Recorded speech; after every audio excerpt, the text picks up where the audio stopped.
the same time that all this is happening with Israel, all these threats are happening against Iran, against Yemen, against Lebanon, against Iraqi militias, targeting, even in their statements, the Iraqi government. I think we can all see very clearly that Netanyahu is not okay with the idea of a ceasefire, of peace, of the USS Gerald Ford headed to the Caribbean instead of staying in the Mediterranean.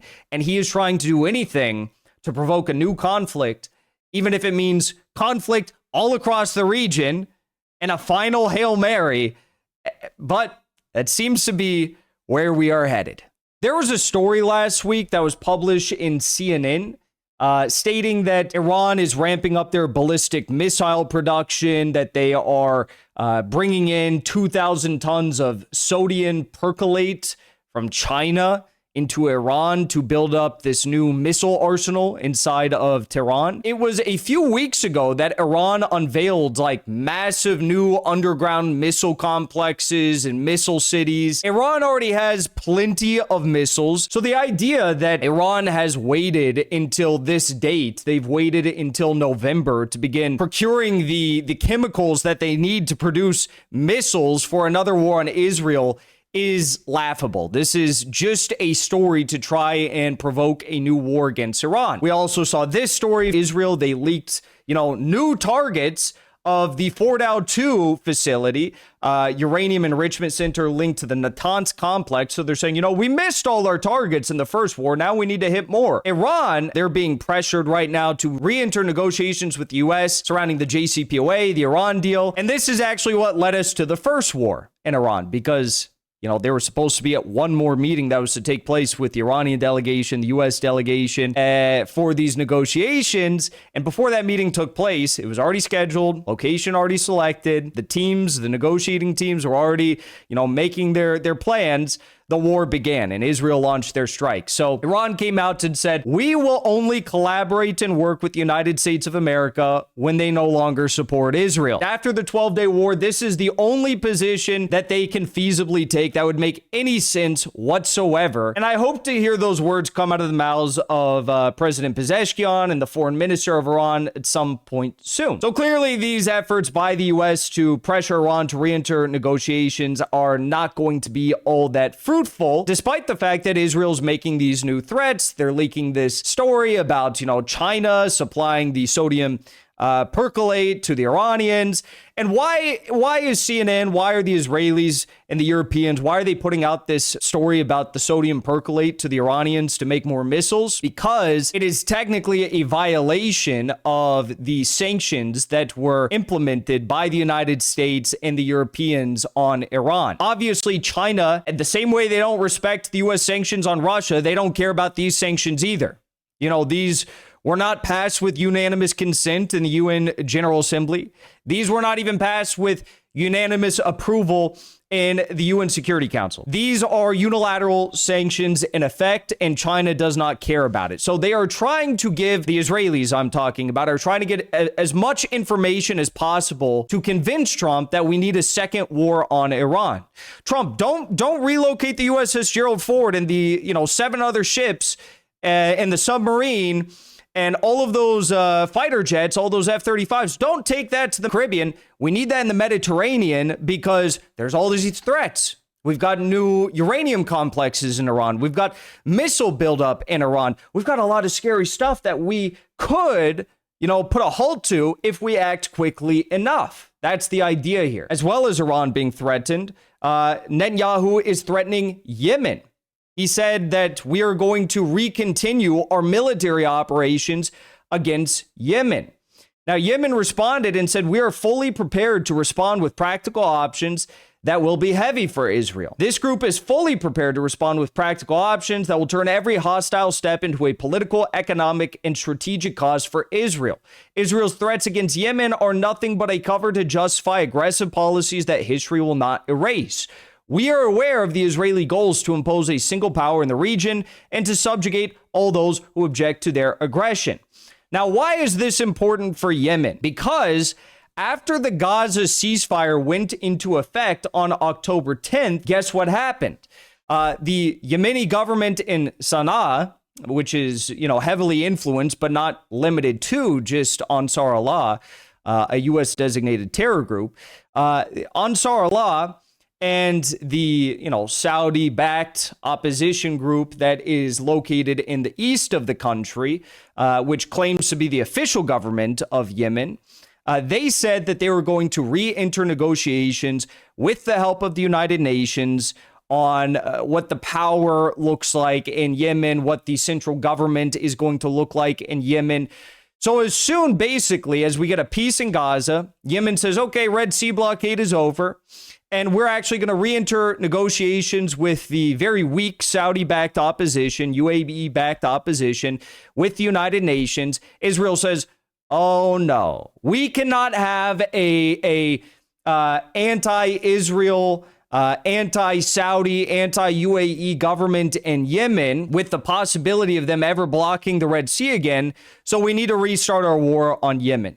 So that's why you're getting these threats against Yemen. But it's not just Iran and it's not just Yemen either. We also have major threats against Lebanon. Israel's preparing for a possible escalation with the Lebanese resistance as the Lebanese government's deadline for disarming the resistance ends next month. Okay, so the Lebanese government has been issued this ultimatum by Tom Barrack, the Trump special envoy for the region. And he said, look, if you guys in Lebanon, if the Lebanese government with your relatively new president, if you don't disarm the Lebanese resistance group in the south by this date, in about a month, you are going to have hell to pay. And not only are you going to have hell to pay, but we, the United States, we're going to forget about you. We're never going to support you again. We're going to leave the region, and it'll be a very long time before you ever see my face, Tom Barrack's face again. Now, keep in mind that the U.S. just spent a ton of money to build up a new U.S. embassy in Lebanon. It's one of the largest U.S. embassies in the world.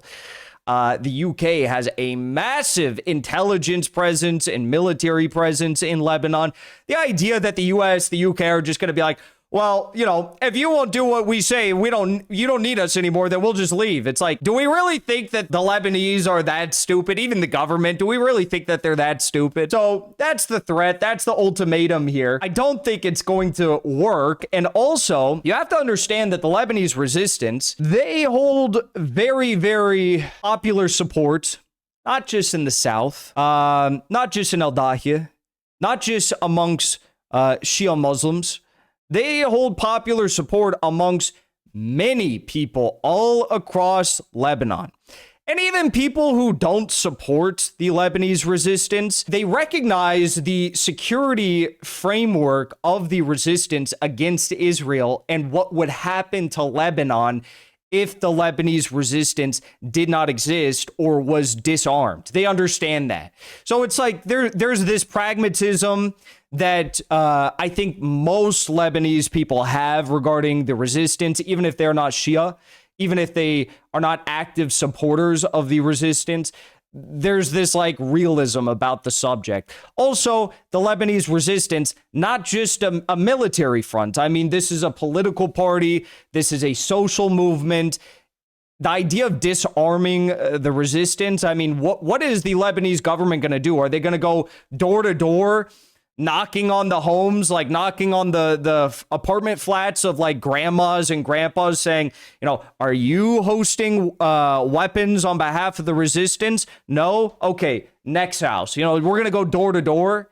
This is just insane. It's never going to happen. It's not feasible. Maybe the weirdest part of all, I don't know what to make of this, but we got this news yesterday. Israel's Walla News says, Israeli Northern Command and Mossad are preparing for a threat from Iraq. So this would be in reference to the Iranian-backed militias in Iraq, which I will say have played a pretty subtle, subdued role in all of the conflicts and battles that have raged on since October 7th of 2023. Israel is saying that they prepare for a potential attack from Iranian-backed militias in Iraq, similar to what took place on October 7th. The attack would involve missiles and drones launched from Iraq, followed by a ground maneuver starting in Iraq, moving through Syria, and potentially reaching the Israel-Jordan border.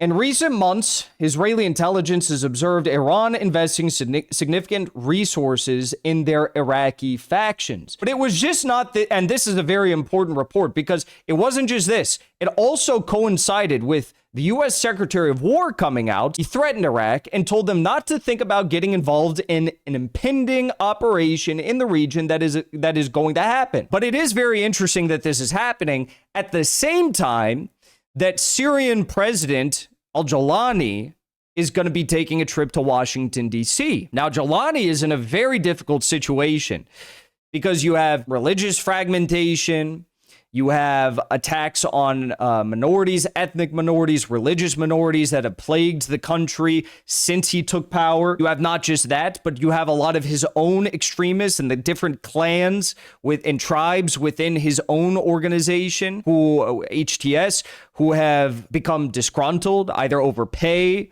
over unfulfilled promises, whether that be attacking Israel, which we all knew, everyone knew, even the resistance leaders called this out years and years in advance, that if these extremists ever took power in Syria, they would not challenge Israel. So people are upset about that. People are upset in some cases that the pogroms against religious minorities in the country have not gone far enough. That the attacks on Druze or Christians have not gone far enough, or the Alawites, they have not gone far enough. So you have a lot of chaos all across Syria. You have some factions of former fighting forces within Syria that have suddenly re-strengthened, and they are not so happy with the control in Damascus, and they're posing regional threats to Jolani's rule all across the country. You've also got the threat of Israel, because Israel has occupied a region of Syria, and they continue to chip away more and more and more, moving closer and closer to Damascus. So Jolani's got a real problem here. I would not be surprised if what is happening right now with Lebanon, with these Iraqi militias, if this all ties together. Because, of course, the dream goal of the U.S., of Israel, and this has been threatened, is to get this extremist puppet government inside of Syria and threaten to take over Lebanon or portions of Lebanon. Because Syria used to be a key hub for the axis of resistance. Weapons would flow from Iran across Syria into Lebanon. Now, is that still happening? Yes. Is it happening at a far lesser extent? Yes. Is it much more expensive, costly, dangerous to do it now than under Assad? Yes. But it's still happening. You take Lebanon under this extremist control. It's controlled by U.S. puppets. I mean, where does the Lebanese resistance go? Its area of control becomes much more difficult to manage. They're pushed out. They're already, arguably very weak.